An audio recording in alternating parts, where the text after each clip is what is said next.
notre rencontre avec la CGEM, c'est la création d'un espace de dialogue, de discussion, de partage habituel. Les thématiques, il y en aura deux.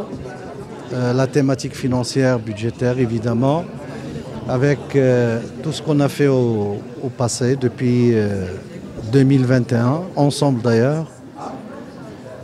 Et puis les défis de l'organisation de la Coupe du Monde, puisqu'on considère que la CGEM est au cœur, que ce soit de la politique économique et financière de notre pays, mais aussi un partenaire essentiel pour pouvoir, comme je l'ai dit, assurer les meilleures conditions d'organisation d'une Coupe du Monde exemplaire, comme le veut Sa Majesté le Roi, que Dieu l'assiste. Et puis, notre objectif, but, c'est de créer les conditions propices de prospérité, de développement de notre pays, sous évidemment l'impulsion d'une politique éclairée de Sa Majesté le Roi, que Dieu l'assiste.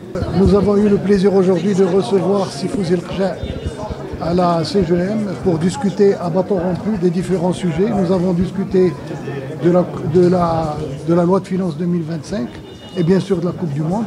Sur la loi de finances 2025, nous avons parlé des choses à faire évoluer.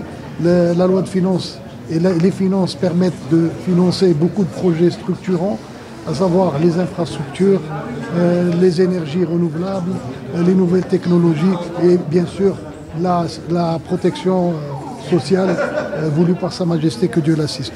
Donc tout ça aussi pour dire que nous avons d'autres choses à améliorer, à savoir l'intégration de l'informel, qui est un sujet important, avoir plus d'incitation pour les petites et les moyennes entreprises, la formation professionnelle, parce que nous devons revoir la formation professionnelle, c'est une urgence pour faire face aux défis qui nous attendent avec la Coupe du Monde et former des gens plus adaptés à ce qui va venir, à travers aussi l'intelligence artificielle qui menace beaucoup d'emplois, et bien sûr revoir la taxe professionnelle. Nous avons aussi discuté sur le fait que nous devons nous impliquer davantage le secteur privé dans la Coupe du Monde à travers les entreprises, que ce soit le bâtiment ou les entreprises dans l'hôtellerie, la restauration et les différents secteurs qui vont être appelés à se développer. Nous avons aussi discuté à bâton rompu de tous les challenges qui nous attendent et je pense que ça augure une année 2025 positive malgré le fait qu'il ne pleuve pas dans notre pays pour plusieurs années. Donc nous sommes à la 7e année de sécheresse. Mais alhamdoulilah, nous arrivons à gérer tout ça à travers pas mal d'investissements qui ont été faits, mais qui sont en train de se faire, comme par exemple le dessalement et d'autres choses. Donc nous travaillons en partenariat total avec le gouvernement, avec l'administration, pour trouver des solutions aux entreprises, pour que notre économie se développe davantage.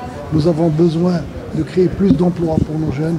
Nous avons besoin d'avoir plus d'entrepreneurs qui font confiance en leur pays. Et c'est pour ça que nous avons eu ce dialogue aujourd'hui et cet échange qui augure de choses positives à l'avenir. Merci.